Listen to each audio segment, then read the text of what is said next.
The sun cast long shadows across the abandoned streets of Meridian as Emma Sullivan stood before the weathered "For Sale" sign. 6 months pregnant with nothing but her car and a duffel bag of possessions, Emma had stumbled upon the listing by chance, an entire ghost town for just desperation and something else, something she couldn't name, compelled her to empty her last savings. The realtor had laughed when she signed the papers. Nobody wanted Meridian. It had been waiting 60 years for a buyer. As Emma pushed open the door to the grand house on the hill, dust motes danced in the afternoon light. Among the abandoned furniture and yellowed photographs, she discovered a collection of letters. The first one bore her name, her exact name, dated. How could a letter written decades ago be addressed to her? The rusted keyring jingled in Emma's hand as she surveyed what was now hers, 5 dusty acres of forgotten history. Meridian, population 0. The realtor's words echoed in her mind. Lady, you're buying trouble. Nobody's lived there since '58. But trouble was nothing new to Emma Sullivan.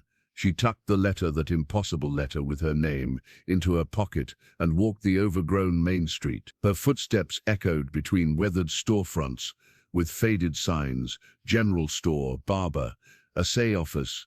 The late afternoon sun cast long shadows across her path as she mentally catalogued each building, 12 structures in various states of decay, including the grand house on the hill, where she'd found the letter. 8 months ago, Emma had everything: a loving husband, a teaching position, and a nursery painted sunshine yellow. Then came Michael's diagnosis. Stage 4. Terminal. The medical bills devoured their savings, then their home. The funeral expenses took the rest. Now at 36, she was widowed, 6 months pregnant, and had been living in her car for 3 weeks. "This is rock bottom," she whispered, resting a hand on her swollen belly. "But it's our rock bottom, and we own it." The grand house, hardly grand anymore, would be their home. Emma pushed through the creaking front door again. The furniture remained, draped in yellowed sheets like patient ghosts. She pulled them away, releasing clouds of dust that danced in the slanting light. A sofa, a dining table, a cabinet filled with dishes. People hadn't just left, they'd vanished. In the kitchen, Emma tried the tap. Nothing. She'd expected that. The realtor hadn't been joking when he said there were no utilities. She set down her duffel bag and unpacked her meager supplies: bottled water, granola bars, a flashlight, and a camping stove. The baby kicked, a reassuring flutter. "We've got shelter," she told her unborn child. "It's a start." As dusk approached, Emma made a nest on the sofa. The house settled around her with creaks and sighs. She'd need to drive to the nearest town tomorrow, 40 miles back, for supplies. The trucker who'd given her directions had mentioned a general store that might deliver. Emma added it to her mental list. Water, propane, basic tools. Outside, the wind whispered through the empty town. Emma wrapped herself in her coat, suddenly aware of how alone they were. The nearest neighbor was 15 miles away. If anything happened, no, she couldn't think like that. This place was their chance. The property taxes were negligible. With no rent to pay, her remaining savings might last until after the baby came. By then, she could figure something out, maybe convert part of the general store into a roadside stand for travelers. The highway wasn't far. She pulled out her phone. No service, as expected. Another item for the list: find the highest point in town for emergency calls. A flicker of light outside the window caught her attention. Emma froze. It had come from one of the buildings down the street, a brief illumination like a flashlight beam. She checked her own flashlight, still off. "Hello?" she called, instantly regretting it. If someone was out there, announcing her presence wasn't wise. Emma moved to the window, peering into the gathering darkness. There it was again, a faint glow from the building, with the faded assay office sign. Then nothing. "Probably an animal," she murmured. Reflecting eyes. But animals didn't carry lights. and nothing in town should have electricity. The baby kicked again, harder this time, as if sensing her unease. "It's okay," she soothed, though her heart raced. "We're just tired and imagining things." Emma secured the front door, with a chair wedged under the handle. She returned to the sofa, flashlight within reach, and tried to calm her mind. Tomorrow would bring hard work and practical concerns. Tonight, she needed rest. As she drifted toward sleep, Emma felt an odd sensation, not fear exactly, but awareness.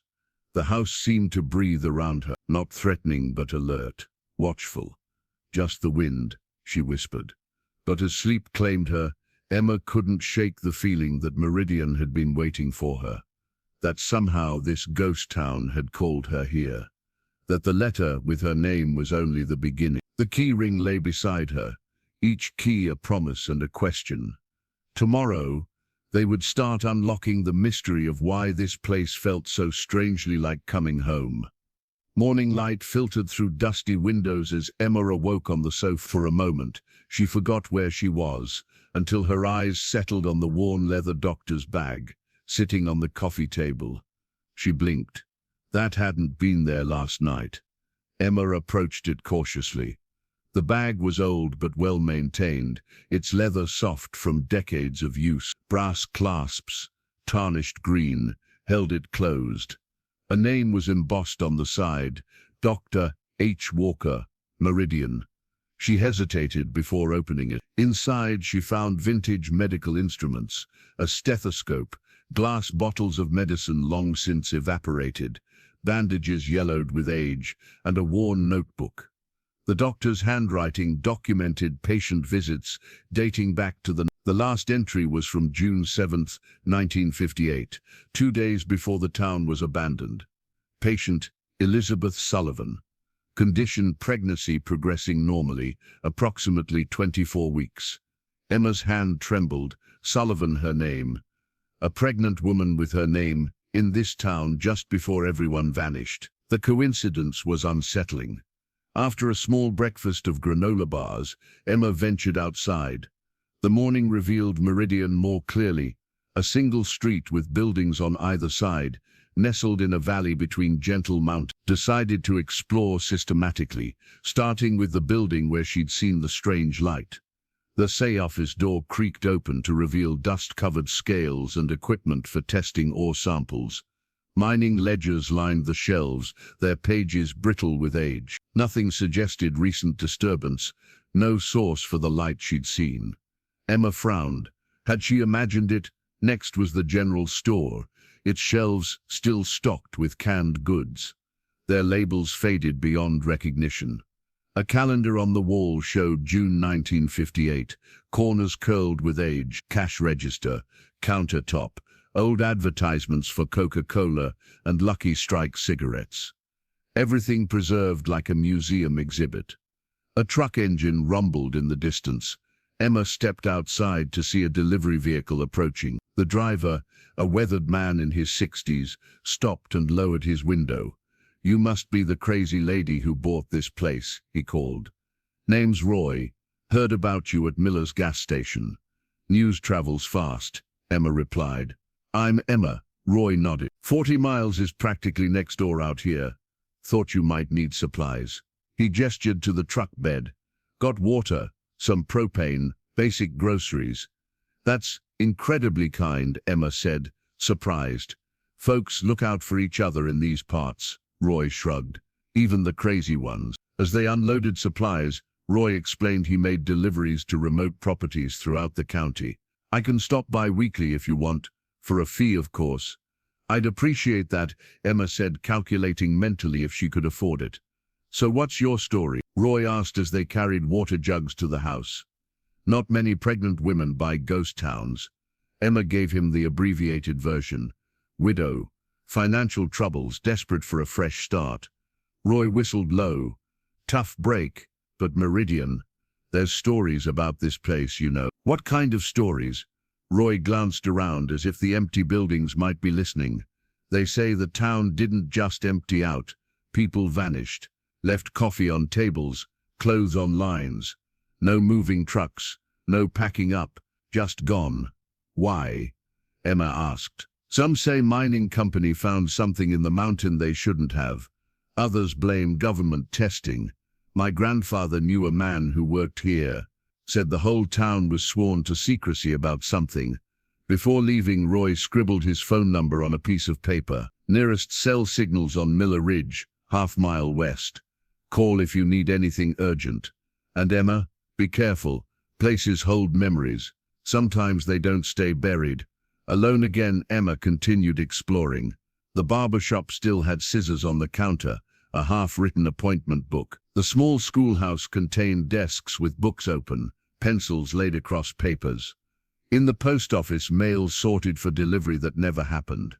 And there, in a pile of letters, Emma found a yellowed envelope addressed to Dr. Walker from the United States Department of Energy, dated May 9. As she reached for it, a floorboard creaked behind her. Emma spun around, heart racing. Nothing, yet she couldn't shake the feeling of being watched.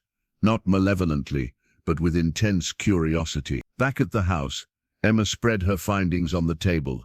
The doctor's bag, the Department of Energy letter, requesting soil and water samples, oddly urgent, and a town directory listing all residents, as of night. The baby kicked vigorously, as if responding to her discoveries. I know, Emma whispered. Something happened here, and somehow, I think it's connected to us. Outside, clouds gathered over the mountain, casting shadows across Meridian's empty streets. In the silence, Emma could almost hear the echoes of a community that vanished without saying goodbye. A community that, for reasons she couldn't explain, felt like it had been waiting for her return. The afternoon sun slanted through the windows as Emma sat at the kitchen table, the letter from 1958 spread before her. She'd been avoiding it since finding it yesterday, unsettled by seeing her own name written in faded blue ink on the yellowed envelope. Now, with Roy's delivery providing enough supplies for a few days, she finally felt settled enough to face whatever message waited inside. The paper was thin, delicate, between her fingers. The handwriting was elegant but rushed, as if the author had been in a hurry. Emma took a deep breath and began to read. My dearest Emma Sullivan, if you are reading this, then what I feared has come to pass. You have found your way to Meridian, as I always knew you would. The child you carry is the reason. Children have a way of bringing us home, even to places we've never been. I'm writing this as I feel my own child move within me. The doctors say it will be a girl. I've already chosen her name, though I fear I may never hold her. There are forces at work in Meridian that I cannot explain. The mine has yielded something extraordinary and terrible. They think none of us know, but rumors spread in small towns like wildfire. Tomorrow they will come for us all. I've seen the papers, the arrangements. A new life they promise, safety. But I know what they really want is silence. I don't have much time, so I must be brief. In this house you will find more letters. I've hidden them where only someone who shares my blood would think to look. They will tell you everything about the mine, about what they found, about why this town had to be erased. Trust no one who claims to represent the company or the government. They've been watching this place for decades, waiting for someone to return. Waiting for you, Emma. The baby just kicked again. She knows I'm writing to you. Her namesake. My Emma.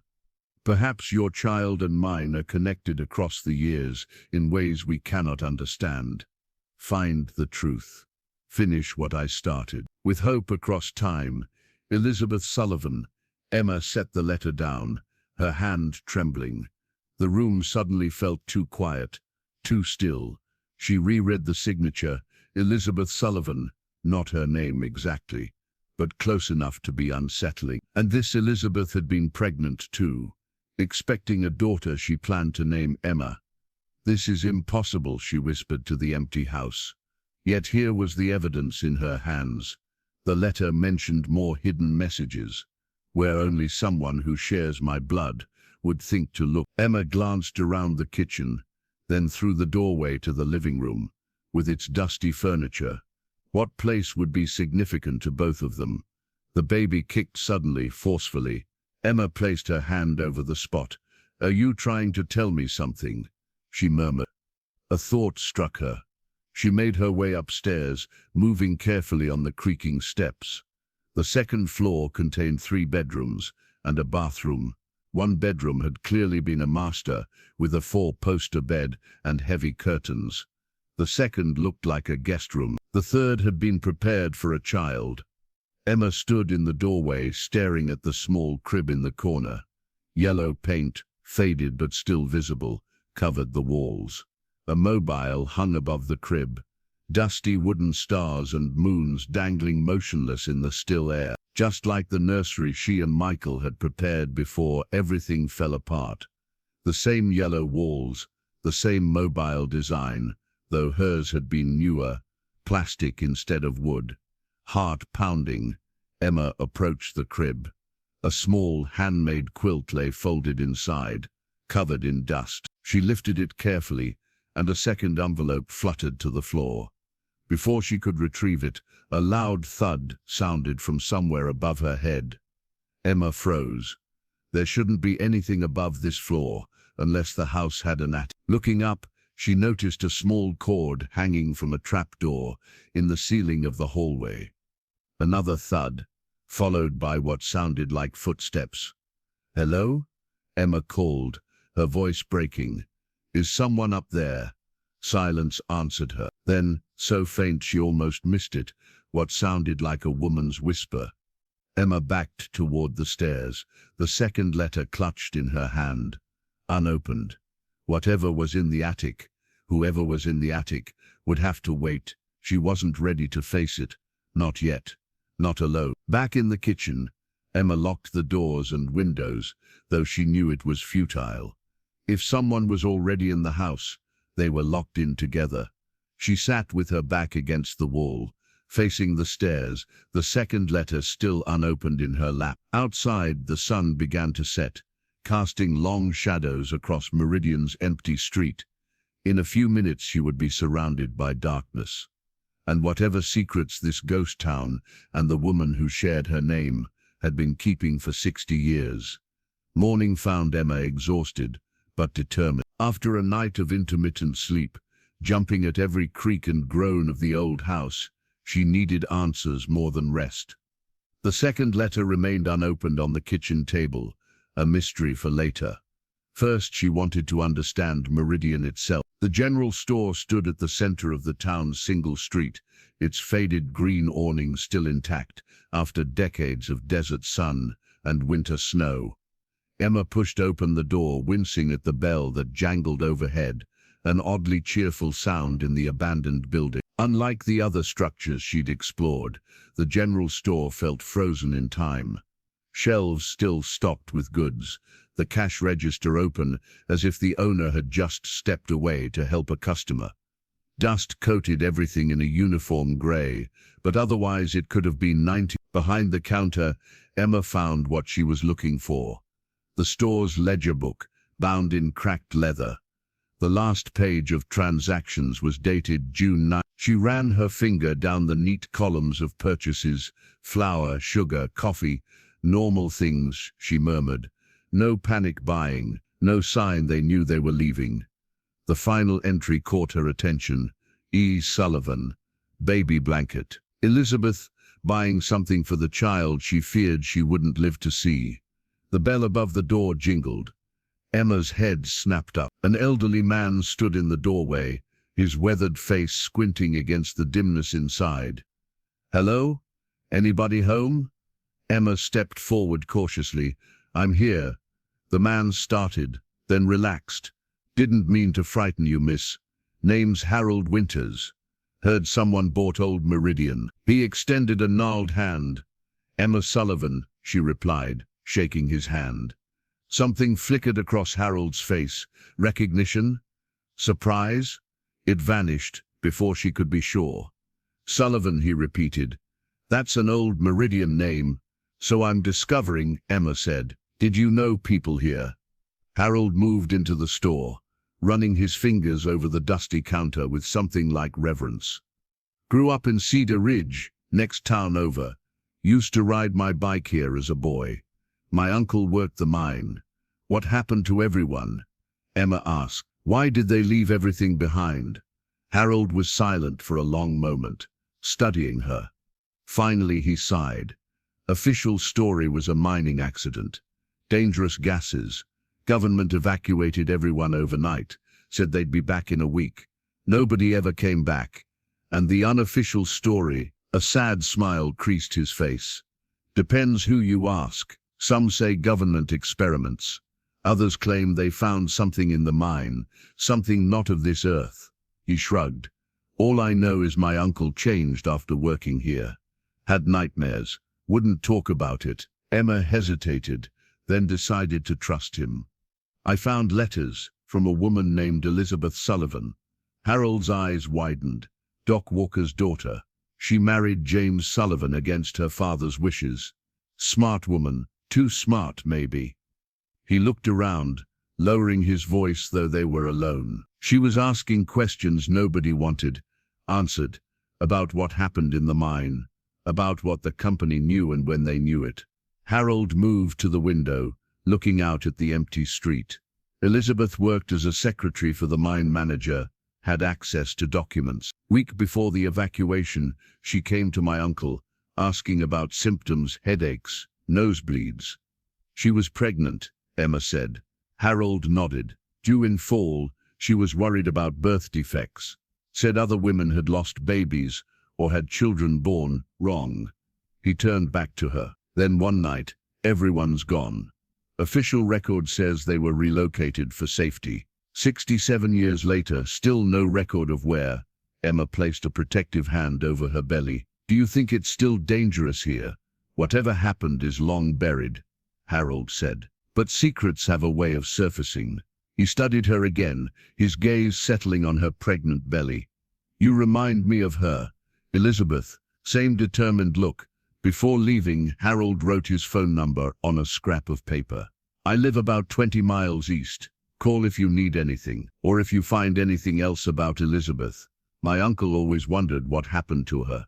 Alone again, Emma returned to the ledger. Flipping through earlier pages, she noticed a pattern.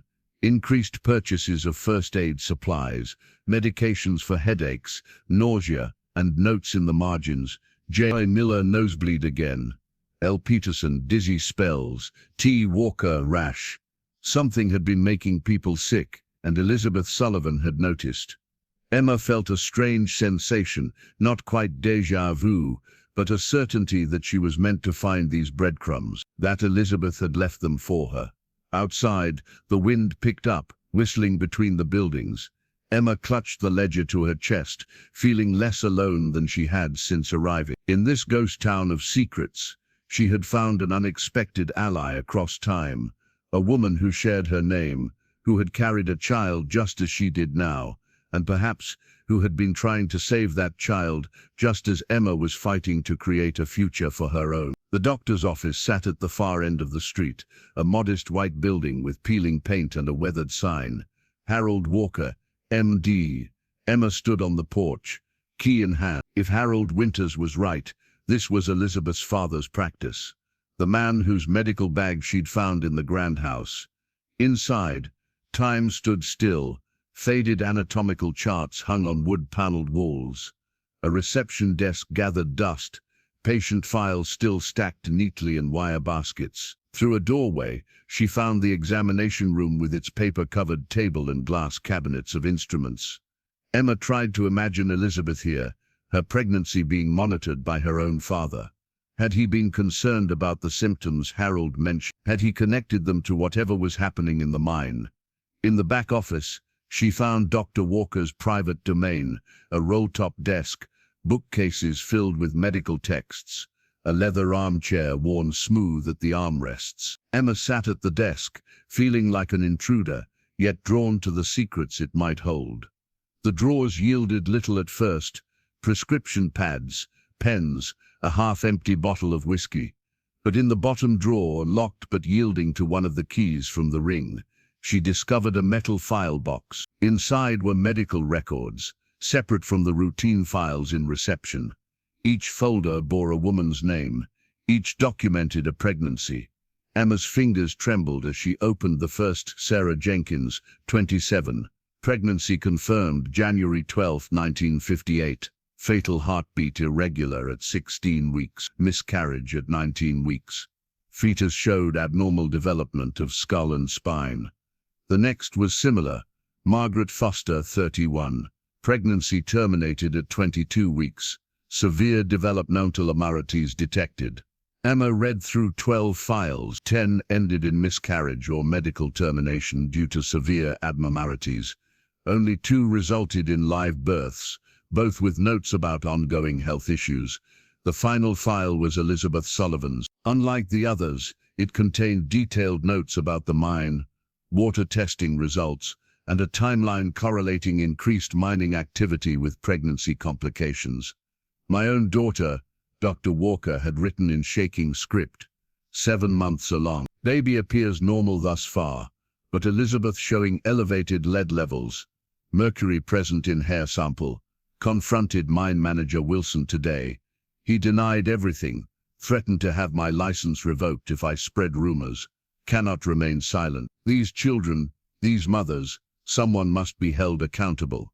The last entry, dated June 8, 1958. Ease, preparing documentation for authorities, says she has proof of contamination, deliberate concealment, too dangerous to keep records, here. Moving everything to the house tonight. Emma sat back, one hand on her belly. The baby had been quiet, but now kicked forcefully, as if responding to her distress. It's okay, she whispered. We're safe now. But were they? Whatever had contaminated Meridian's water, soil, air, could it still be present? Emma remembered Harold's reassurance that the danger was long buried, but doubt nagged at her.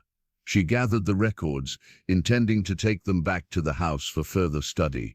As she stood, a wave of dizziness washed over her. The room tilted, pain stabbed through her abdomen. Sharp, warning. Emma grabbed the desk edge, breathing through the spasm. Not contractions. Too early. The pain subsided, but left her shaken. Outside, she leaned against the building, drawing deep breaths. The medical records weighed heavy in her arms, proof of suffering, of corporate negligence, of lives altered and ended, and perhaps of danger, still present. Back at the grand house, Emma spread the records on the kitchen table, alongside the ledger from the general store. Patterns emerged. The feast pregnancy complications began 3 months after a new section of the mine opened. Purchases of headache medicine increased in the same period. More workers called in sick. As she worked, Emma felt another twinge of pain, then another, sharper this time, undeniable. Fear gripped her as she realized the parallels growing more exact. She, like Elizabeth before her, pregnant and alone in Meridian, facing an invisible threat. She needed to get to a hospital, but the nearest was 50 miles away. Her car keys seemed impossibly distant on the hallway table, as another wave of pain doubled her over. Emma reached for her phone, then remembered, no service here. She would need to drive to the ridge. Harold had mentioned, call for help, if she could make it that far. As darkness fell over Meridian, Emma Sullivan fought to stand, one hand braced on the table of terrible secrets, the other cradling the child that, like its namesake 65 years ago, might never have a chance to be born in this poisoned place. The pain subsided by morning, leaving Emma exhausted but resolute. False labor, she decided, brought on by stress and dehydration. Still, the episode had frightened her enough to admit she needed more than just Roy's weekly deliveries. She needed connections, people nearby who could help in an emergency. The rumble of Roy's truck outside was a welcome interruption to her worried thoughts. This time he wasn't alone. Brought someone to meet you, he called, as Emma opened the door. Beside him stood a woman in her 50s with salt and pepper hair tied in a practical braid. This is Sarah Miller. Runs the general store in Cedar Ridge, married to my cousin. Sarah stepped forward, handing Emma a basket covered with a checkered cloth. Brought you some fresh bread and preserves. Figured you might be tired of packaged food. The simple kindness nearly brought tears to Emma's eyes. Thank you. Would you like to come in? Over coffee, instant, the best Emma could offer. Sarah explained she'd been a midwife for 30 years. Roy mentioned you're expecting. When are you due? About 12 weeks, Emma said. It's been an uncomplicated pregnancy, but yesterday I had some pain. Sarah's expression grew concerned as Emma described her symptoms. Probably Braxton Hicks contractions, but you shouldn't be alone out here. I'm giving you my number. I can be here in 30 minutes if you call. I don't have phone service, Emma dreaded. That's the other thing I brought, Roy said, retrieving a package from his truck. Inside was an old rotary telephone and a coil of wire. Found this in my attic. The landline to Meridian probably hasn't worked in decades, but we can try. They spent the morning running the wire from the telephone pole at the edge of town to the grand house. Roy climbed the pole, reconnecting wires while Sarah and Emma watched from below. Should be connected to the Cedar Ridge exchange now, Roy called down. If it works, you can reach Sarah or me by dialing just the last 4 digits. Inside, the rotary phone sat on the hallway table, its black bakelite surface gleaming. Emma lifted the receiver, expecting silence. Instead, a dial tone hummed. Impossibly, the line was active. It's working, she said, bewildered. Roy scratched his head. Phone company must never disconnected service. Been paying bills to nowhere for 65 years. After they left, promising to check on her regularly, Emma sat beside the phone, marveling at this connection to the outside world. On impulse, she dialed Sarah's number, relieved when the woman's voice answered. Later that afternoon, Emma organized her discoveries, the ledger, medical records, and Elizabeth's letters. She created a timeline on the kitchen wall with string and pushpins, connecting events in Meridian's final months. As dusk approached, Emma heated soup on the camp stove. The baby had been active all day, as if reassuring her after yesterday's scare. She hummed softly, feeling more settled than she had since arriving. The phone rang. Emma froze mid-motion, staring at the black rotary phone. Who would be calling? Roy and Sarah had her number, but she hadn't given it to anyone else. She approached cautiously, lifting the receiver. Hello? Silence, then a soft rush of static. Hello? Emma repeated. Who's calling? A woman's voice, distant and unclear. Elizabeth? Emma's hand tightened on the receiver. No, this is Emma. Emma Sullivan. More static then. Emma, you found the records. Yes, Emma whispered. Who is this? Not safe on the phone. The voice faded in and out. They're still watching. The mine, what they found, still dangerous. Who's watching? What did they find? Emma pressed. Find the hidden room. Behind the bookcase. 2nd floor. The line went dead. Emma stood motionless, the receiver still clutched in her hand. The call was impossible. The voice had sounded old, frail, not a young woman from 1958. Could Elizabeth Sullivan still be alive? An elderly woman now, reaching out after all these years? Or was someone playing an elaborate trick? Emma replaced the receiver carefully. The house seemed different now, not just empty, but watchful. She moved to the window, scanning the darkening street. No cars, no movement. Yet she couldn't shake the feeling of being observed. The 2nd floor. A hidden room behind a bookcase. Emma remembered passing a built-in bookshelf in the upstairs hallway, filled with leather-bound volumes too valuable to have been left behind in a normal evacuation. Curiosity battled with caution. Night was falling, and after yesterday's scare, she needed rest. But the caller had suggested urgency and danger. The phone began to ring again, shrill in the silent house. Emma stared at it, heart racing. On the 3rd ring, she reached for the receiver, then stopped herself. Instead, she unplugged the wire from the wall jack. The ringing continued. She backed away from the still ringing phone, one hand pressed to her mouth, the other protectively covering her belly.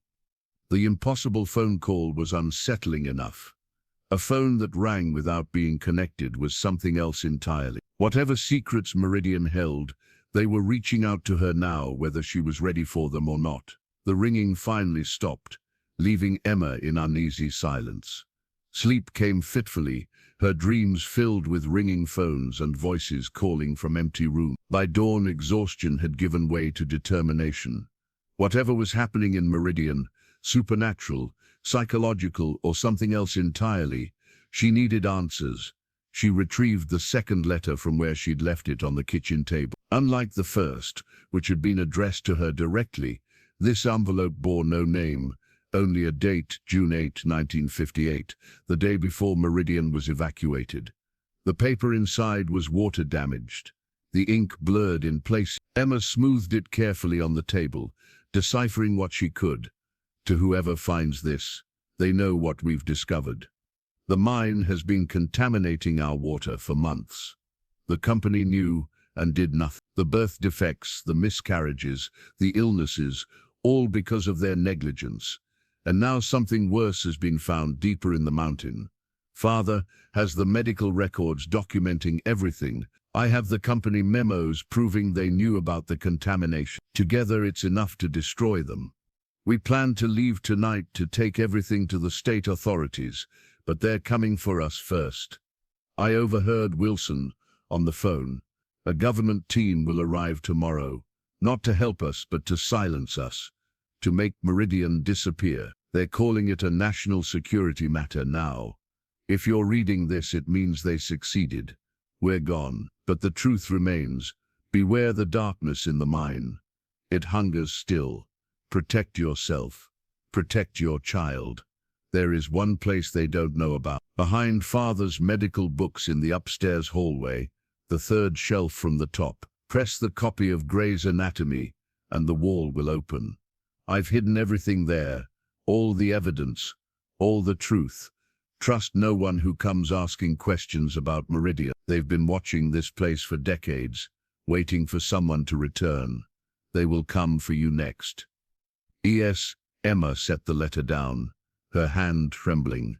The warning confirmed what the strange phone call had suggested, a hidden room behind the bookcase, and evidence that could still be dangerous to possess. Even decades later, she moved to the window, studying the empty street with new wariness. Had anyone been watching since she arrived? The strange light she'd seen that first night, the sounds from the attic, were they manifestations of the past, or signs of a very present surveillance? Emma's academic background in history had taught her to be skeptical of conspiracy theory, yet here was evidence that couldn't be ignored. Medical records documenting a pattern of illness, a ghost town abandoned overnight, a letter explicitly warning of government intervention to hide the truth. And now someone or something was guiding her to hidden evidence. Before investigating the bookcase, Emma decided to examine the second floor more thoroughly in daylight. The master bedroom yielded little new information, clothes still in drawers, personal items on the dresser. The nursery remained as she'd found it, yellow walls faded, but still cheerful in the morning light. It was the third room that gave her pause. What she'd taken for a guest bedroom on her first inspection now revealed subtle details: a woman's vanity with hairbrush and mirror, a closet of feminine clothes, a small desk with stationery and pens. Elizabeth's room. Emma opened the desk drawers carefully. Most contained ordinary items, notepads, pencils, stamps. But in the bottom drawer, beneath a false panel Emma discovered by chance, lay a leather-bound journal. Inside, detailed notes documented Elizabeth's growing suspicions about the mine, the company's denials, her father's concerns. The final entry was dated June 8, 1958. They're watching the house now. Black car parked down the street since morning. Father says we'll leave after dark, take everything to the state capital. I'm not sure we'll make it. If something happens to us, I pray someone finds this someday, someone who will finish what we started. I dreamed of her again last night. The woman with my face who finds this place years from now. She was pregnant too. I called to her across time, trying to warn her. I think she heard me. If you're reading this, dream woman, know that I tried to protect this town, to protect my baby. Find the room, find the truth, and whatever you do, stay away from the mine. The darkness in the mountain is real. Emma closed the journal, goosebumps rising on her arms despite the warm morning sun. Elizabeth had dreamed of her, just as Emma had been dreaming of voices and ringing phones. As if their minds were somehow connected across the decades. Night fell quickly in Meridian, shadows stretching between buildings like reaching fingers. Emma switched on her flashlight, steeling herself. It was time to find the hidden room, and the truth Elizabeth had died trying to protect. Dawn broke with a clarity that belied Emma's restless night. She had approached the bookcase, but hesitated at the last moment, overwhelmed by the weight of what she might find. Instead, she'd spent the night reviewing Elizabeth's journal, piecing together the final days of Meridian. Today, she needed a break from the oppressive atmosphere of the grand house. The school building stood 2 blocks away, its brick facade more weathered than the wooden structures surrounding it. A modest bell tower topped the roof, the bell itself long silent. The front door opened with a protesting groan. Inside, a single classroom contained rows of wooden desks, a teacher's desk on a small platform, and a blackboard still bearing faint chalk marks. June 9, field trip to Memorial Park. Permission slips due, a field trip that never happened. Children's belongings remained as if awaiting their owner's return. Lunch pails, notebooks, a girl's hair ribbon tied around a desk leg. Emma moved among them, touching these fragments of interrupted lives with reverence. The teacher's desk contained attendance logs, lesson plans, and a class roster. 27 students, ages 6 to 14, all the children of Meridian in one room. Their names matched those in Walker's medical records. Siblings from the same families. Children born before the mine expanded its operations. In the desk drawer, Emma found a large envelope containing a class photograph dated May 1958. 27 children arranged in 3 rows, solemn-faced in their best clothes. Behind them stood a young woman in a simple dress, her hand resting protectively on the shoulder of a small girl in the front row. Emma's breath caught. The teacher's face was her own, Elizabeth Sullivan. The resemblance was uncanny. The same wide-set eyes, the same curve of mouth, and like Emma now, Elizabeth had been pregnant, her condition just beginning to show in the slight rounding beneath her fitted dress. So Elizabeth hadn't just been the doctor's daughter investigating the mine, she'd been Meridian's school teacher. These children had been under her care, their welfare her responsibility. A notation on the back of the photograph read, Miss Sullivan and her students. Final class photo before summer vacation. Emma studied the children's faces.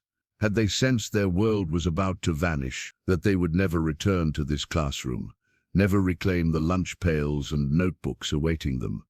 Their expressions revealed nothing, just the typical reluctance of children, forced to sit still for a photograph. A truck engine broke the silence. Emma peered through the dusty window to see an unfamiliar vehicle pulling up outside. An older model sedan, not Roy's delivery truck. She tensed, remembering Elizabeth's warning about strangers asking questions. A woman emerged from the car, elderly, white-haired, using a cane to steady herself. She stood in the street, gazing up at the school with an expression Emma couldn't decipher from this distance. After a moment's hesitation, Emma stepped outside. The woman turned at the sound of the door. "Hello," Emma called. "Can I help you?" The woman squinted against the morning light. "I heard someone bought Meridian. Wanted to see for myself." Her gaze dropped to Emma's pregnant belly, then back to her face. "I'm Margaret Davis. I used to live here." Emma approached slowly. "You were here before the evacuation?" "In 1958. Margaret nodded, her weathered face solemn. "I was 10 years old. 3rd row, second from left in the class picture." Emma glanced back at the school. "You were one of Miss Sullivan's students. You've seen the photograph." It wasn't a question. Margaret leaned heavily on her cane. "May I sit down?" "It's been a long drive." Inside the classroom, Margaret lowered herself into the teacher's chair with a sigh. Her gnarled fingers traced the desktop surface. She sat here every day. Elizabeth Sullivan, the smartest person I ever knew. What happened to her? Emma asked. To all of you, Margaret was silent for a long moment. The official story is that there was a mining accident. Poisonous gas. The town was evacuated temporarily, but conditions remained unsafe. She looked up at Emma. That's what my parents were told to say if anyone asked. That's what all the adults were instructed to tell their children. And the truth? I was only 10, Margaret said. But I remember men in suits coming to our house late at night. My father arguing. My mother crying as we packed one suitcase each. She pointed to a desk in the third row. That was mine. My lunch pail had an apple and a sandwich that day. I never got to eat it. What about Miss Sullivan? Elizabeth? Margaret's eyes clouded. They took her away separately. I saw her being put into a different car. She was fighting them. The old woman's voice broke. She called out to us, said she'd find us again someday. That she wouldn't forget. Emma felt the weight of the class photograph in her hands.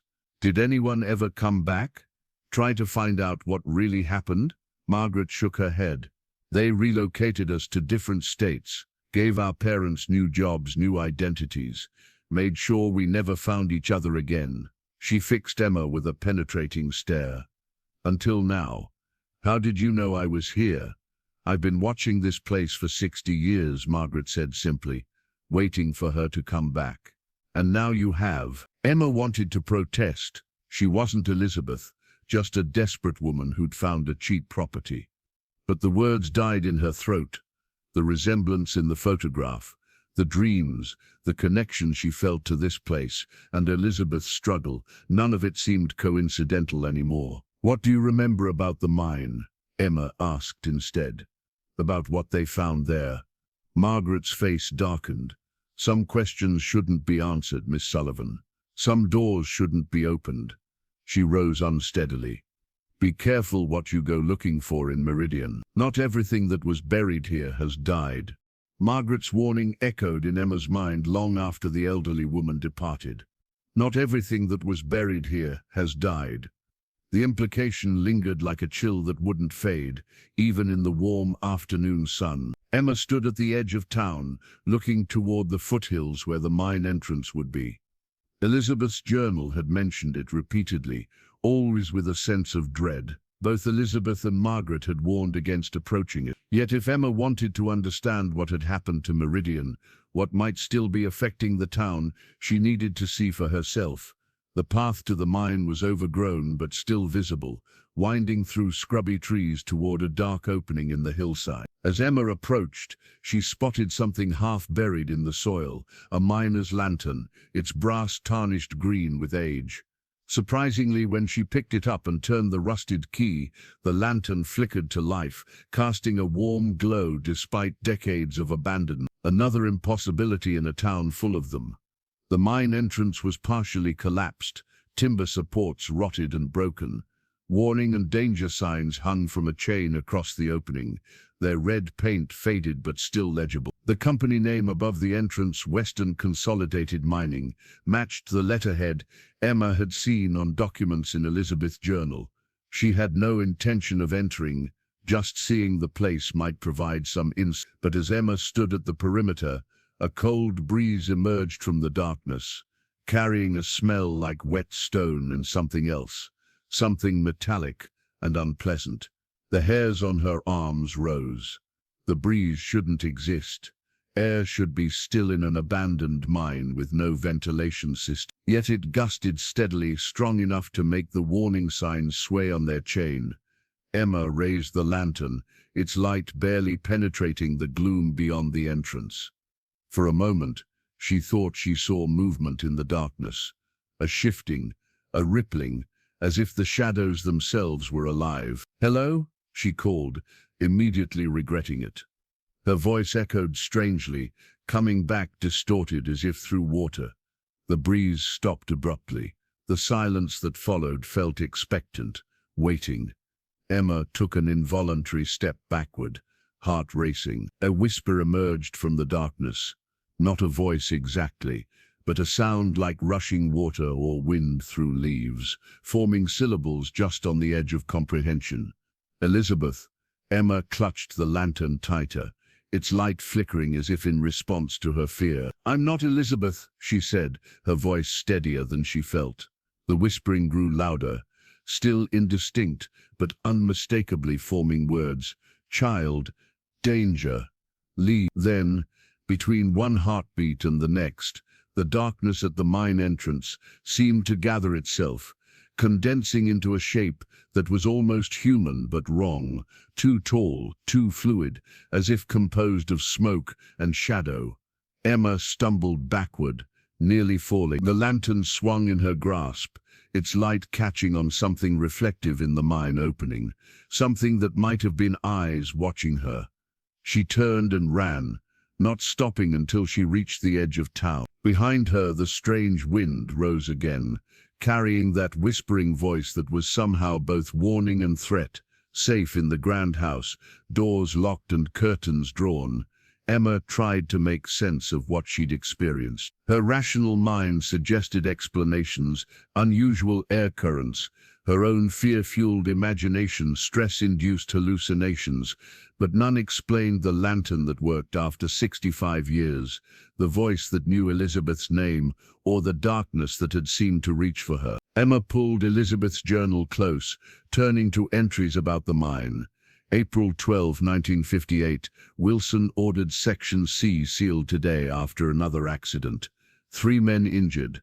They claim it was a cave-in, but the miners' descriptions don't match. Chambers says he saw something moving in the darkness. The company doctor diagnosed him with mine hysteria and prescribed rest. May 4, more whispers about Section C.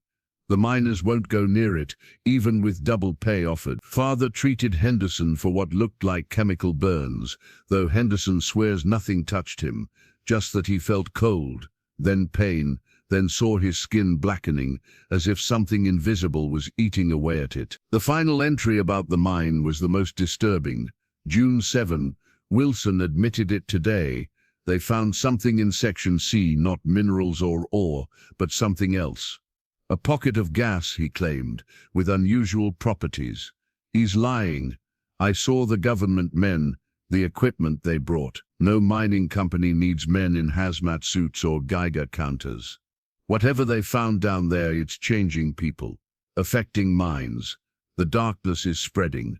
Emma closed the journal, her hands trembling slightly. She'd come to Meridian seeking a fresh start, a place to rebuild her life with her child.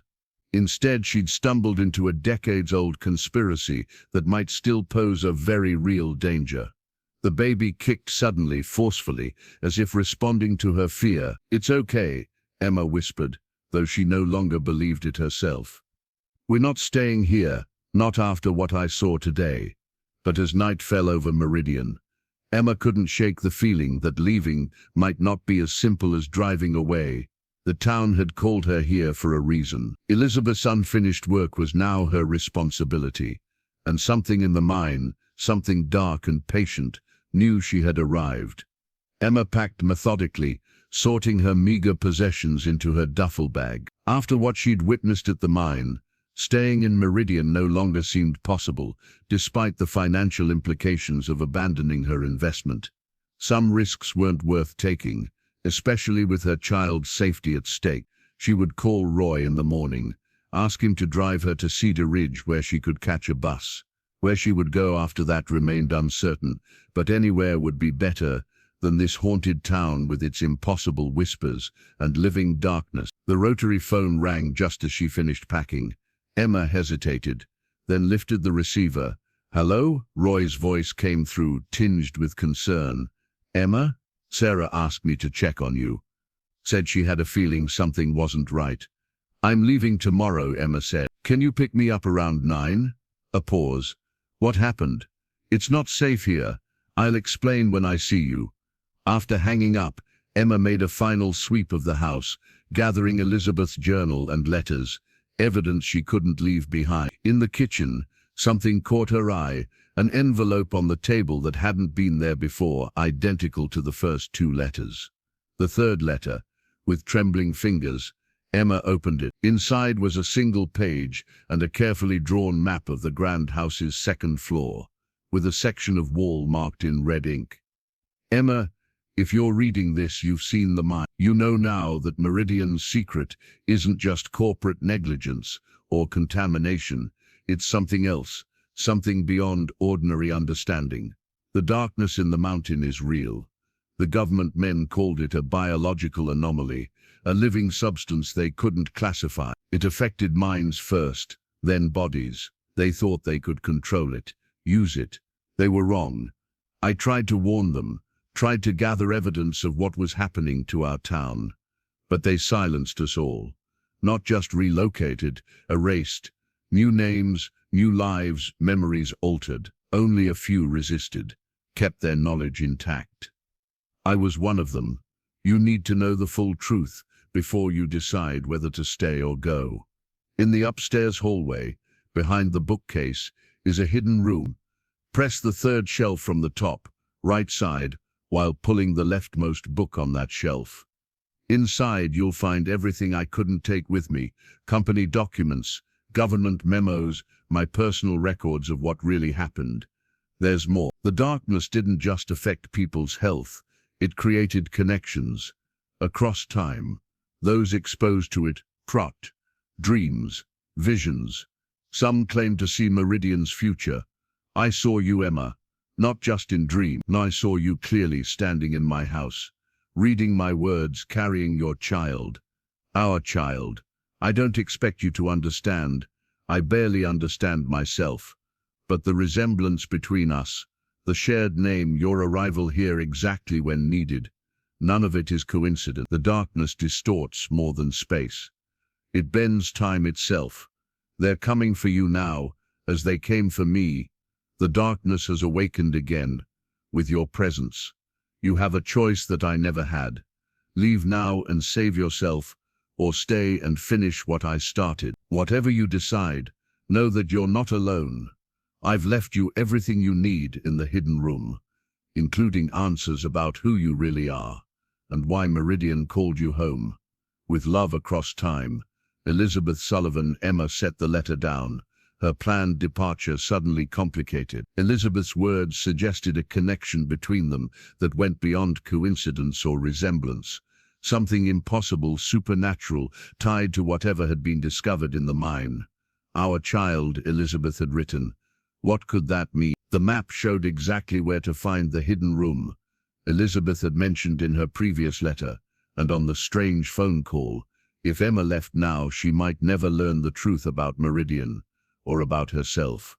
Decision made, Emma climbed the stairs to the second-floor hallway. The bookcase stood against the wall between two bedroom doors, filled with leather-bound medical texts. Following the instructions, she pressed the third shelf while pulling the leftmost book, Gray's Anatomy, just as the second letter had mentioned.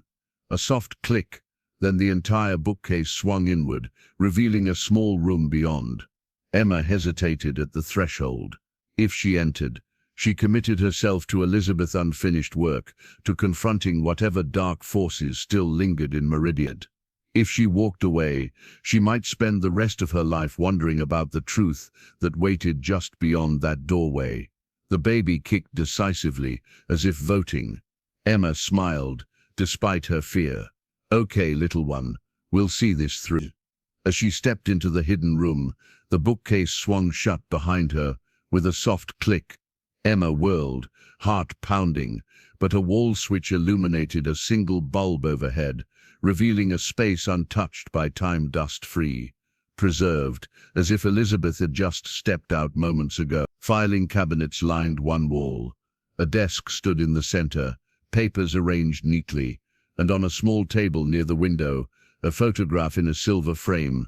Elizabeth Sullivan, heavily pregnant, smiling at the camera. The resemblance between them was undeniable, not just similar features, but identical, down to the small scar above Emma's right eyebrow that she'd had since childhood. It wasn't just that Emma looked like Elizabeth.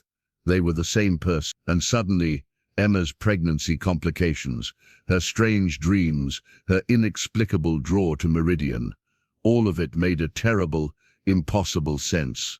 She wasn't just connected to Elizabeth Sullivan. In some way she couldn't yet comprehend. She was Elizabeth Sullivan, and the child she carried was at the center of Meridian's mystery.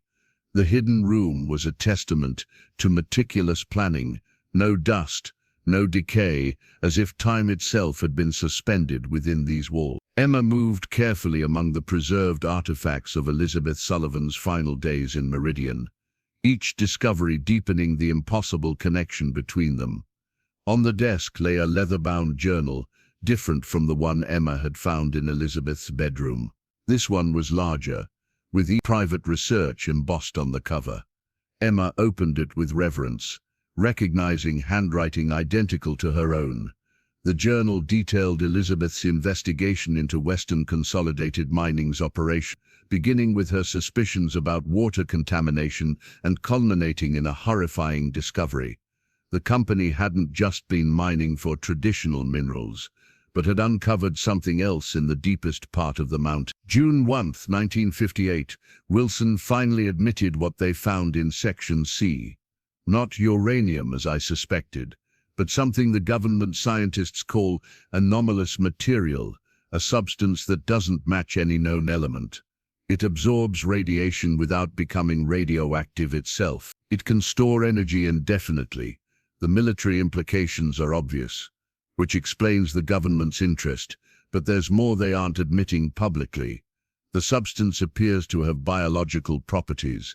It responds to proximity, changes form subtly when observed. Some miners reported hearing whispers near the extraction site. Others experienced vivid dreams, premonitions. Medical tests show unusual brain activity in those with highest exposure. Father believes the birth defects and miscarriages are connected to radiation from the traditional mining, not this new substance. But I'm not convinced. The timing aligns too perfectly with Section C's opening. Emma continued reading, the journal entries growing more urgent as Elizabeth documented her findings. The substance had been dubbed chromium for its apparent ability to affect perception of time. Workers exposed to it reported reporting moments from their past or glimpses of what they believed was their future. The final entry chilled Emma to her core. June 8, 1958. They're coming tomorrow. I overheard Wilson on the phone with someone in Washington. They're evacuating the entire town. Not for our safety, but to contain the situation. No one can know what they found, what it's doing to us. They'll separate us, give us new identities, ensure we never find each other to compare stories. I've hidden copies of everything here, including the most important discovery. The substance doesn't just affect perception of time. It can actually bridge temporal distances. The government scientists documented a case where identical objects from different time periods, when brought into proximity with the substance, actually exchanged places. They're calling it temporal displacement. I believe this is happening to me now. The dreams are getting stronger. I see her clearly, the woman with my face, who will find Meridian decades from now. She's pregnant, just as I am. Sometimes when I look in the mirror, I see her looking back. We're connected across time, our children linked by forces I don't understand. If my theory is correct, she will find this room someday. She'll read these words. She'll understand that she must finish what I couldn't. Emma, if you're reading this, you need to know the truth about who you are, about who we are. The journal ended there, the final pages blank, as if Elizabeth had run out of time before completing her thoughts. Emma set it down, mind reeling with implication. She turned to the filing cabinets, pulling open drawers to find meticulously labeled folders, medical records, company memos, government documents marked classified. One folder contained photographs of the substance, a shifting, shadowy material captured in black and white images that somehow still conveyed its unnatural movement. Another held medical scans of affected miners, their brain activity patterns unusual, almost synchronized with each other. The most disturbing file contained birth records of children born in Meridian before the evacuation. Many showed abnormalities, extra fingers, missing limbs, organs developed outside the body. But a smaller subset exhibited something else, Brain scans showing activity in regions typically dormant in infants, advanced development beyond normal parameters. Children changed by proximity to the substance, children whose mothers had been exposed during pregnancy. In a locked drawer, Emma found one final artifact, a small journal, more personal than the research log, Elizabeth's private diary, its pages filled with her fears, hopes, and increasingly, her conviction that she was experiencing something beyond ordinary understanding. I feel her inside me, not just my daughter, but the woman I'm becoming, the woman I've always been. Time isn't a line, it's a circle. We are the same soul, separated by years but united by the child. The government men don't understand what they've found. They think it's a weapon, a power source. They don't see that it's a doorway, a bridge between moments, between versions of ourselves. They're trying to control something that exists outside their understanding of reality. And in their arrogance, they'll destroy everything, unless she stops them, unless I stop them, unless we stop them. Emma closed the diary, placing a protective hand over her belly. The baby kicked in response, a decisive movement that felt like agreement. Whatever Elizabeth had discovered in 1958, whatever she had become, it was happening to Emma now. The parallels were too exact, the connection too profound to dismiss. Something in the mind had linked them across decades, their shared DNA providing the bridge, and somehow their unborn children were at the center of it all. Morning light filtered through the hidden room's single window as Emma awoke with a start, realizing she'd fallen asleep at the desk. The documents she'd been reviewing were scattered before her, company memos, government reports, and the most damning evidence of all, Western Consolidated Mining's internal communications about the Meridian incident. These official papers told a story far more calculated than simple negligence. The company had known about the radiation risks from traditional uranium mining for months before expanding into Section C.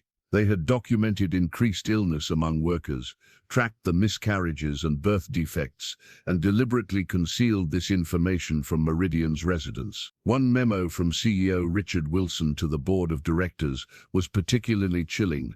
The situation in Meridian remains containable. Dr. Walker continues to raise concerns about health issues, but without access to our internal data, he cannot prove causation. His daughter, Sullivan, poses a greater risk, as her position at the school gives her regular contact with affected families. Recommend increased surveillance of both individuals. The Section C discovery remains our priority. Government interest is high, and the potential military applications far outweigh any local health concerns.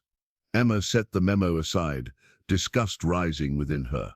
The company had treated an entire town as expendable, their lives worth less than the profits and power the mine could provide. But even this corporate callousness paled in comparison to what happened after the discovery in Section C. A classified government document detailed the initial assessment of the substance found deep in the mountain.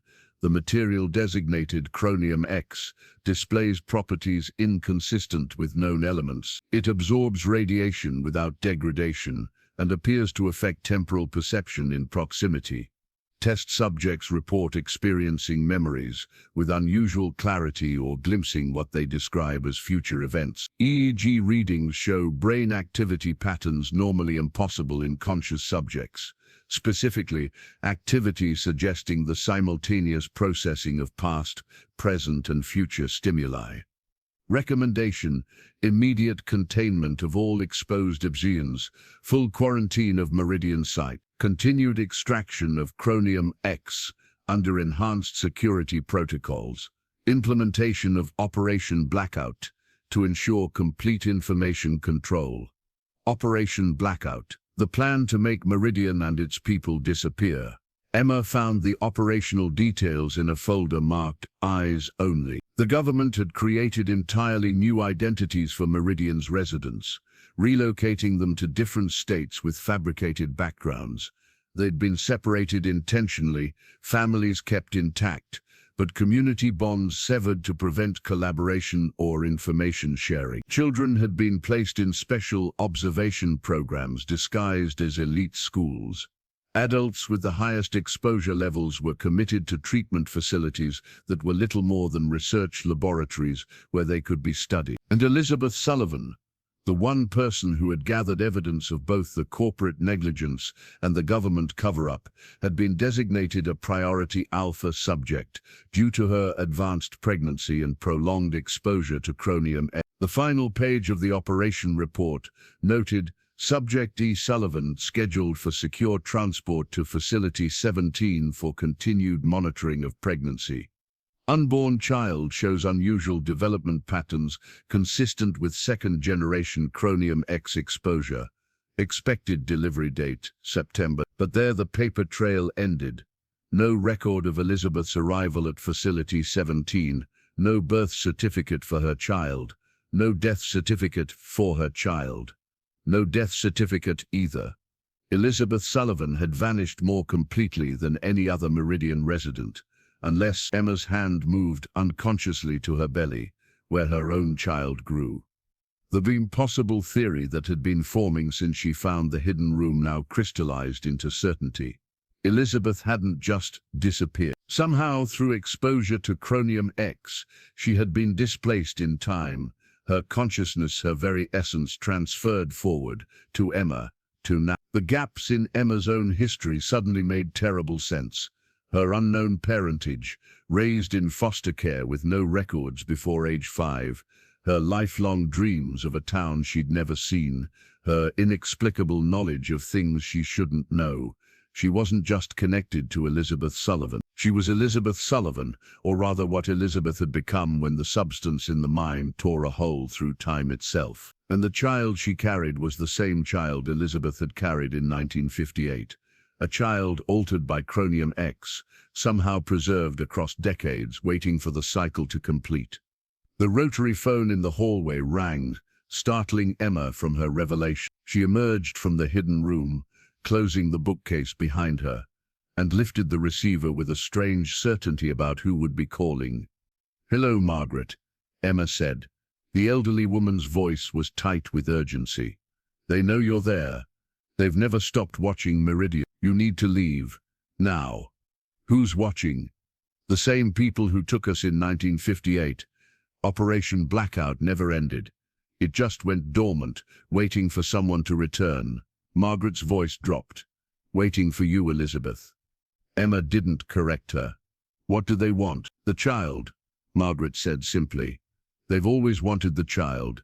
Through the front window, Emma spotted a black SUV turning onto Meridian's main street, moving slowly as if searching. The truth had emerged from 65 years of darkness, and with it the danger Elizabeth had tried to escape. Emma moved quickly, gathering Elizabeth's research from the hidden room and securing it in a small backpack. Through the window, she watched the black SUV park in front of the general store. 2 men in dark suits emerged, scanning the empty street before approaching the building. Government agents, just as Elizabeth had described in her journal. Operation Blackout personnel, coming to contain the situation once again. Emma's car keys lay on the kitchen table, but reaching her vehicle meant crossing open ground, visible from almost anywhere in town. She needed another option. The back of the grand house faced dense woodland that eventually led to the highway. If she could make it through the trees, she might find help. A firm knock at the front door made her freeze. "Miss Sullivan," a male voice called. "We're with the Department of Energy. We'd like to speak with you about your property." Emma remained silent, gathering her backpack and moving toward the back door.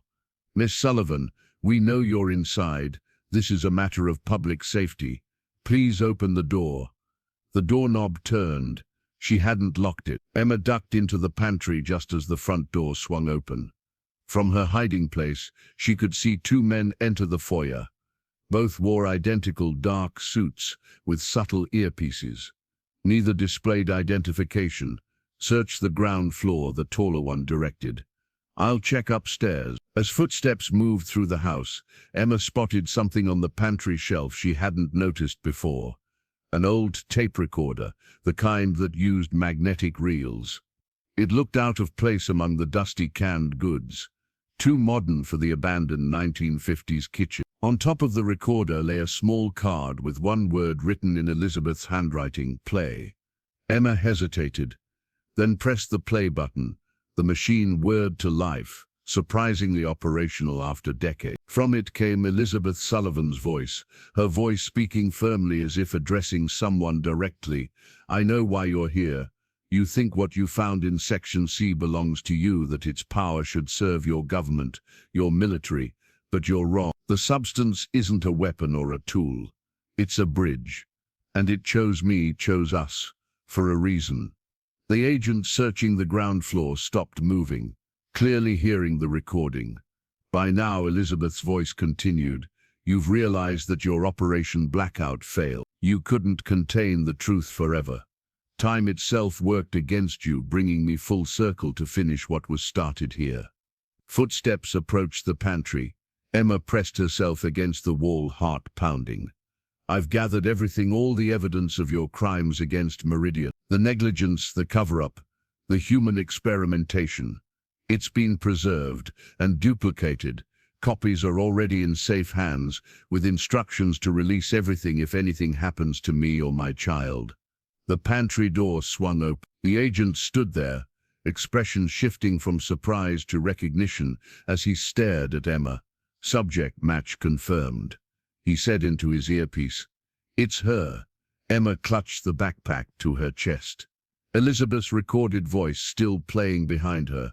"You have a choice now. Leave us in peace or face the consequences of your actions becoming public. 60 years of secrecy exposed. Your experiments, your violations of basic human rights, all of it revealed." The second agent appeared behind the first. "Is that a recording from 1958? The first agent confirmed. Same voice, same face. He addressed Emma directly. "Miss Sullivan, you need to come with us, for your safety and the safety of your unborn child." Emma found her voice, channeling the strength she felt in Elizabeth's recorded words. "I'm not going anywhere with you." "You don't understand the situation," the agent insisted. "The substance you've been exposed to, Chromium X," Emma finished. "I understand perfectly. I've read all of Elizabeth's research and Dr. Walker's medical records, and the classified reports about Operation Blackout." The agents exchanged glances. "We're not here to harm you," the second agent said. "We represent a different division now. The original operation was misguided. We've spent decades studying the effects of Chromium X exposure, the temporal displacement, the consciousness transfer. You're a unique case, Miss Sullivan. Your child even more so." "A unique test subject, you mean?" Emma countered. The first agent sighed. "I'm authorized to offer you a deal. Come with us voluntarily. Bring your research. We'll provide the best medical care for your pregnancy, complete transparency about our findings, and financial compensation for what happened here. And if I refuse," his expression hardened, "then we take you anyway, under national security protocols, and we find every copy of those documents you've distributed." A new voice spoke from the doorway. "I'm afraid that won't be possible."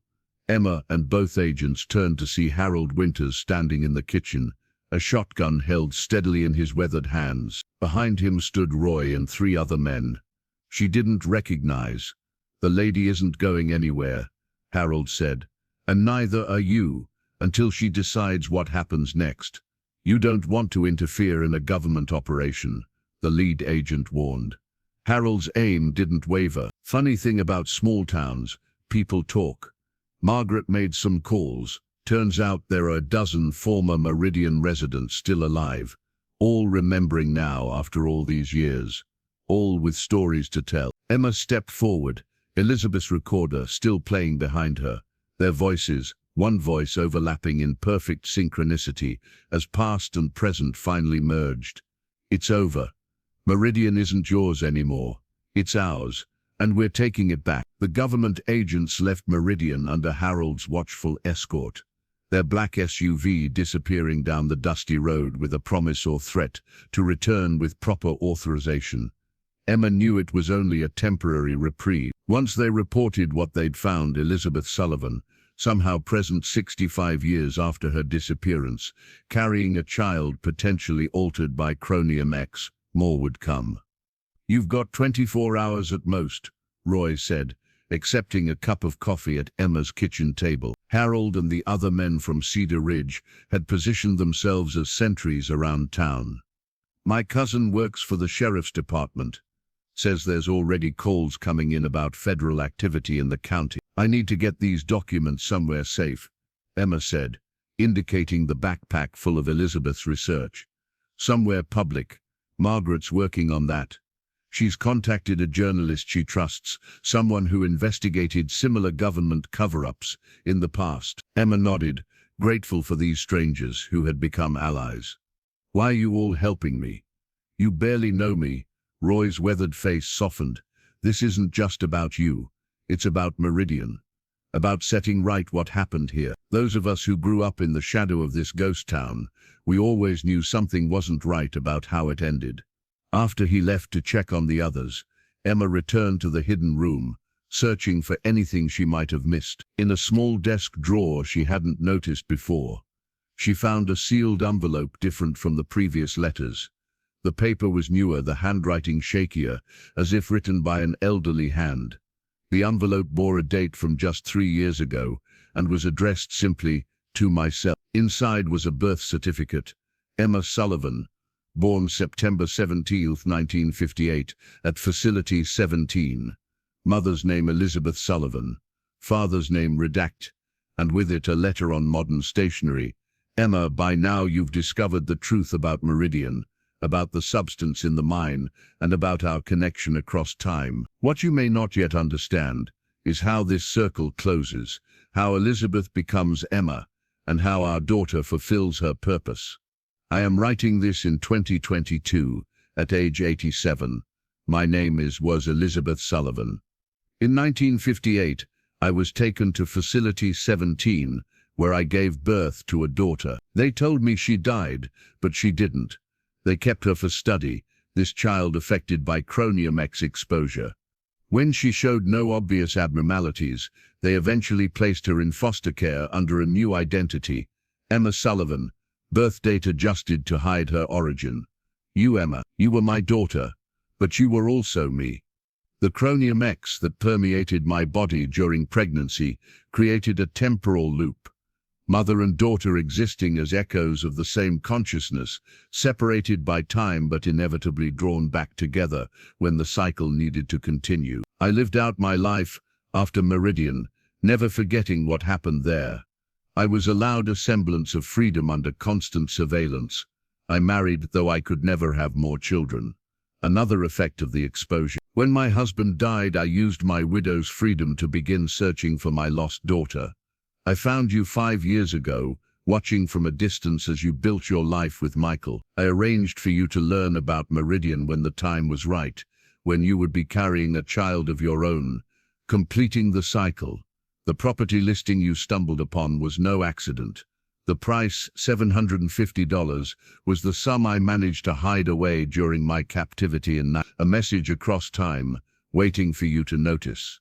Now you stand where I stood, carrying the child who is both your daughter and yourself. The temporal loop created by Chromium X doesn't just connect us. We are not two women who look alike. We are the same woman existing at different points in an endless cycle, each time trying to break free from what was done to us. But this time can be different. You have what I never had, the full truth, allies who believe you, and evidence that can't be buried again. I died 3 months ago, peacefully in my sleep. I arranged for this letter to be placed in the hidden room just before my death. The men who watched me all my life thought I was simply a confused old woman. By the end, my memories of Meridian dismissed as dementia. Their mistake. There is one more thing you must know. Inside the birth certificate is a safe deposit box key. The box is in Cedar Ridge Bank, accessible with this key and your ID. Inside is everything I gathered over my lifetime. Evidence not just of what happened in Meridian, but of Facility 17 and the decades of research that followed. And something more valuable, stock certificates purchased in 1960, reinvested continuously for 62 years. Enough wealth to fight them, to rebuild, to ensure our daughter breaks free of this cycle. The substance in the mine created this loop, but it also showed us how to end it. The child you carry holds the key. She will be born with an immunity to Chromium X, the culmination of the changes that began with that first exposure in 1958. Protect her. When the agents return, do not let them take her. Get to Cedar Ridge and find what I've left for you. The circle can be broken. The past can be healed. Meridian can live again, with love across time, from the woman you were and will never have to be again. Elizabeth Emma folded the letter with trembling hands. Outside, thunder rolled across the valley, a summer storm approaching. She placed a hand over her belly, feeling the child move within her. The daughter who would finally break the cycle. We'll finish this, she whispered, for both of us. But as the first raindrops began to fall, Emma felt a sharp, unmistakable pain. Her water broke. A warm rush down her legs. The baby was coming. 2 months early, just like Elizabeth's had in.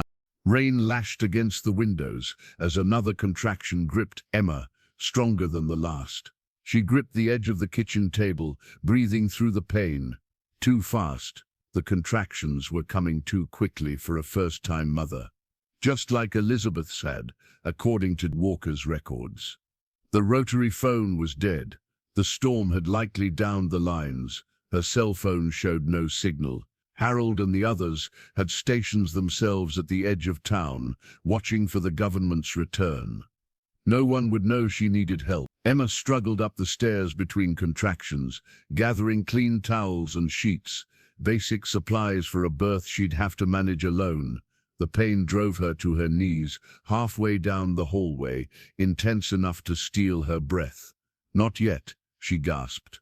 "Not here." As the contraction eased, Emma noticed something, a medical bag sitting at the top of the stairs. The same vintage doctor's bag she'd found her first day in Meridian, but she'd left it downstairs in the living room. Someone had moved it. Inside, she found more than the original contents. Modern supplies had been added: sterile gloves, gauze pads, antiseptic wipes, things she would need for a safe delivery. "Hello?" Emma called. "Is someone here?" Only the storm answered, wind whistling through the old house's eaves. She made it back to the bedroom, arranging towels on the bed between increasingly painful contractions. 7 minutes apart now. Too fast, too early. Fear crept in alongside the pain, fear for herself, but mostly for her child. The temporal loop Elizabeth had described seemed to be accelerating, pushing toward its completion. A particularly vicious contraction doubled Emma over. As she clutched the bedpost, gasping, the temperature in the room plummeted. Her breath clouded in the suddenly frigid air. The electric light flickered once, twice, then went out completely. In the darkness, Emma sensed she was no longer alone. "Who's there?" she whispered. A soft glow appeared near the doorway, not electric light but something more diffuse, like moonlight through fog. It coalesced, taking shape as Emma watched with equal parts wonder and terror. A woman stood in the doorway, translucent, her edges blurring into the darkness, but unmistakably Elizabeth Sullivan, exactly as she appeared in the photographs, wearing the simple dress from the class picture. Her hand rested protectively on her own pregnant belly, her expression a mixture of determination and compassion. "You," Emma breathed. Elizabeth nodded, a sad smile touching her lips. She moved into the room, not walking but gliding, and gestured toward the bed. Her meaning was clear. Emma needed to lie down. Another contraction hit, more painful than any before. Emma cried out, dropping to her knees. The ghostly figure knelt beside her, one translucent hand moving to her lower back, pressing in a way that somehow eased the worst of the pain. "How are you here?" Emma gasped, when she could speak again. "You died. Your letter said. Elizabeth's free hand rose to her lips in a silencing gesture. Then she tapped her chest and pointed to Emma. The message was clear even without words. I am you. You are me. We are the same. The ghost memory, echo, whatever Elizabeth was, helped Emma onto the bed, positioning her with expert hands that felt cool but surprisingly solid. As another contraction began, Elizabeth demonstrated breathing techniques, exaggerating the movements for Emma to follow. Outside, the storm intensified. Rain hammered against the roof and windows. Thunder shook the old house to its foundations. Through it all, the spectral midwife remained, her presence bringing a strange calm to the surreal birth. Hours blended together in a haze of pain and exhaustion. Elizabeth never left her side, showing her when to push, when to rest. From the medical bag, ghostly hands retrieved supplies at exactly the moments they were needed. How a spirit could interact with physical objects, Emma couldn't comprehend. But then Elizabeth wasn't a typical ghost. She was something created by Chromium X, a temporal echo bridging past and present. As dawn approached, the final stage of labor began. Emma's strength was failing, each push weaker than the last. The baby's heartbeat, which she could somehow sense with preternatural clarity, had become erratic. I can't, Emma sobbed. I can't do this. Elizabeth's expression turned fierce. She placed both hands on Emma's belly and closed her eyes. A warmth spread through Emma's exhausted body, impossible strength flowing into her muscles, steadying her racing heart. Elizabeth's form began to fade, the translucent figure growing dimmer, as if transferring her very essence into Emma. With a final surge of borrowed strength, Emma pushed. A cry tore from her throat, echoing through the empty house. Then another cry joined it, smaller, higher, indignant. The newborn's first breath, first sound. The storm ceased as suddenly as it had begun. Morning sunlight broke through the clouds, streaming through the bedroom window. In its golden light, Emma held her daughter, small but perfect, her tiny fists waving in protest at the bright new world. Of Elizabeth, only a faint luminescence remained, hovering near the doorway. As Emma watched, cradling her miracle child, the glow pulsed once more, like a silent farewell, then faded completely. Thank you, Emma whispered to the empty air. The temporal loop hadn't just connected them. It had brought Elizabeth back one last time to ensure her daughter, their daughter, would survive to break the cycle. In her arms, the newborn's eyes opened, eyes with a strange, knowing depth no infant should possess. The sound of vehicles approaching roused Emma from her exhausted sleep. Afternoon light filled the bedroom where she lay, with her newborn daughter nestled against her chest. The baby, she'd named her Elizabeth, Ellie for short, slept peacefully, untroubled by the commotion outside. Footsteps pounded up the stairs. Emma tensed, clutching her child closer. But it was Roy who appeared in the doorway, his expression shifting from urgency to amazement. You had the baby, he said, taking in the scene. Alone? Emma smiled weakly. Not entirely alone. How could she explain Elizabeth's ghostly presence? That the woman she had been in another life had returned to help deliver her own grandchild, a child who was also, impossibly, herself. The government men are back, Roy said. More of them this time. Harold's stalling, but they have warrants. We need to get you out of here. I don't think I can move yet, Emma said, wincing as she shifted on the bed. Sarah Miller appeared behind Roy. I'll help. I've delivered hundreds of babies. I know what to do. She approached the bed, examining both mother and child with professional efficiency. The baby's small but healthy. You're exhausted but no serious complications. We can move you if we're careful. While Sarah helped Emma dress and wrap the newborn securely, Roy explained their plan. Margaret's waiting in Cedar Ridge. We'll take back roads to avoid roadblocks. They're looking for a pregnant woman, not a mother with a newborn. Emma remembered Elizabeth's letter. We need to stop at Cedar Ridge Bank. There's a safe deposit box I need to access. 20 minutes later, Emma was settled in the back seat of Roy's truck, Ellie sleeping in her arms, hidden under blankets. They drove away from Meridian on a dirt service road that wound through the foothills, bypassing the main highway where government vehicles had established a checkpoint. They're sealing off the whole area, Roy said grimly, calling it an environmental hazard assessment. Same playbook they used in. From her position, Emma could see Meridian receding behind them.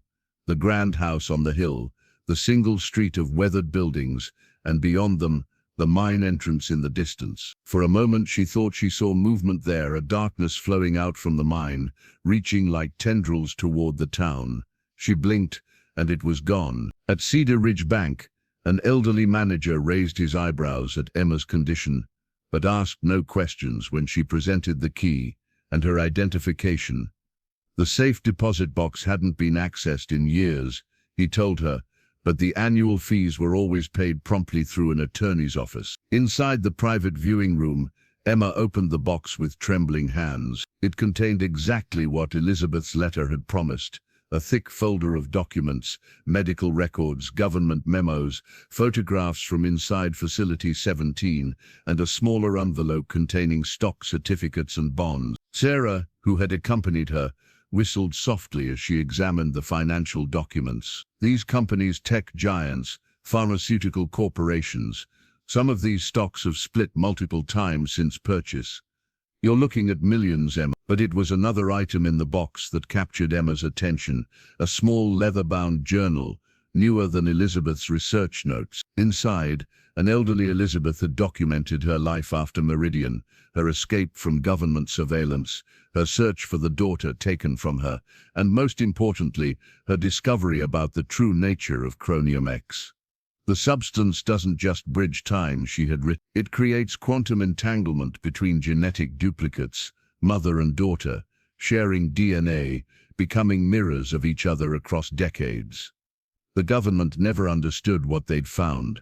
They thought it was a weapon or an energy source. They never realized it was a doorway, a means for consciousness to transcend linear time. The final pages detailed Elizabeth's plan, using her lifetime of careful investments to create a trust that would simultaneously expose the truth about Meridian and protect the child born of this temporal loop. The trust had funded researchers, journalists and lawyers working on various aspects of the case without knowing the full picture. With Emma's emergence and the birth of her daughter, all these separate efforts would converge. The last entry, dated just weeks before Elizabeth's death, read simply, "The circle closes. The truth emerges. Meridian will be reclaimed. My granddaughter, myself, will live free from the shadow of what was done to us." The substance tried to trap us in an endless loop, but instead we've used it to break free.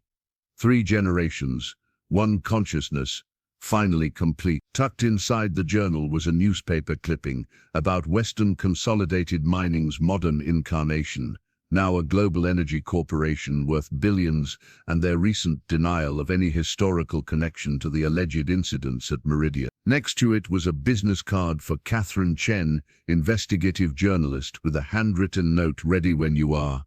Call me."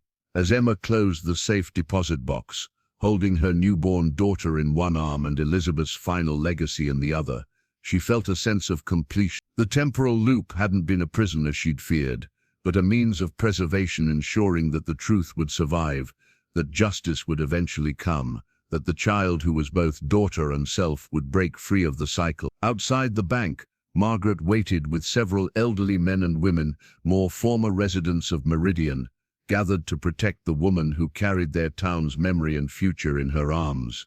"They're coming," Margaret said, nodding toward the street where government vehicles were approaching. "Are you ready?" Emma looked down at her daughter, those knowing eyes gazing back at her. "We've been ready for 65 years. 6 months later, Emma stood at the edge of Meridian's renovated Main Street, watching workers install a new sign at the town's entrance. Her daughter, Ellie, now a thriving infant, despite her premature birth, observed the activity with unusual focus from her carrier.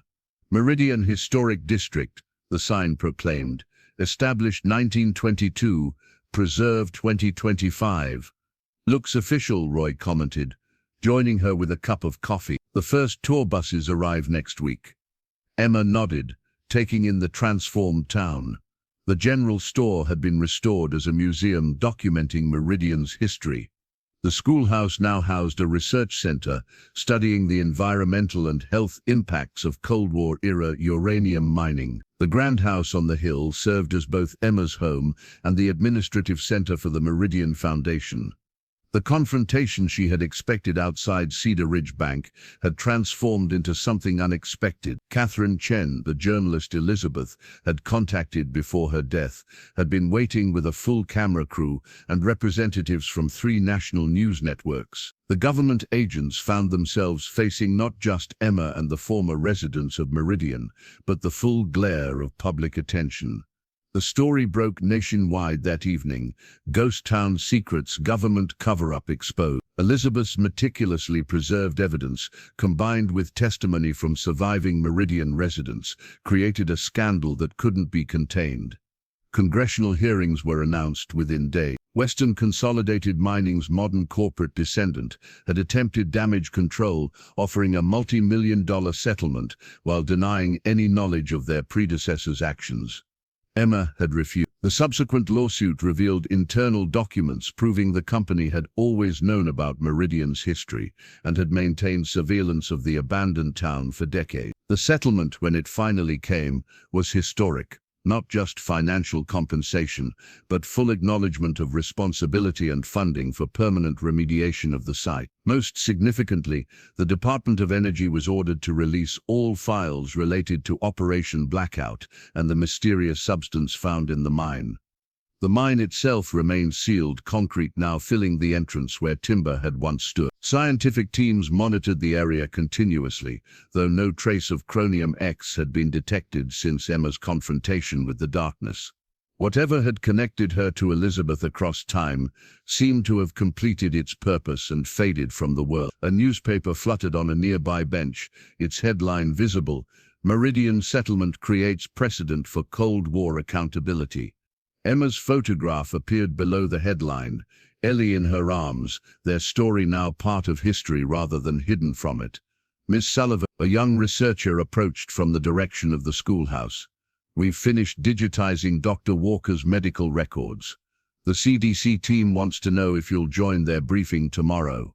"I'll be there," Emma confirmed. As the researcher departed, Margaret appeared, moving slowly with her cane but still insistent on daily walks through the reborn town. "I never thought I'd see this place alive again," the elderly woman said, watching children playing in the newly constructed park, where an empty lot had once stood.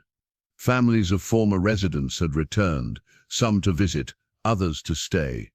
Meridian was growing again. Elizabeth would be proud, Margaret added. She fought so hard to save this town.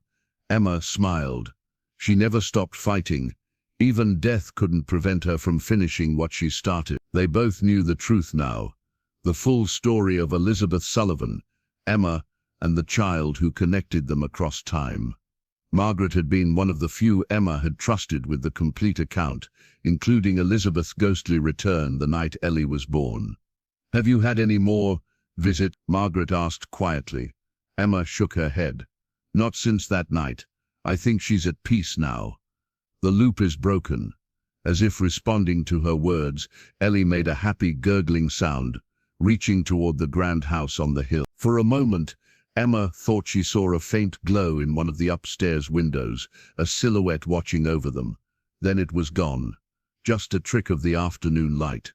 "We should get ready for the commemoration ceremony," Emma said. "The governor will be here at 5. As they walked up the street, Emma felt a deep sense of completion. The town that had called to her in desperation now thrived around her. The child who had been both Elizabeth's daughter and her own legacy now had a future untethered from the past. The truth that had been buried for 65 years now stood as a monument to the power of persistence across generations.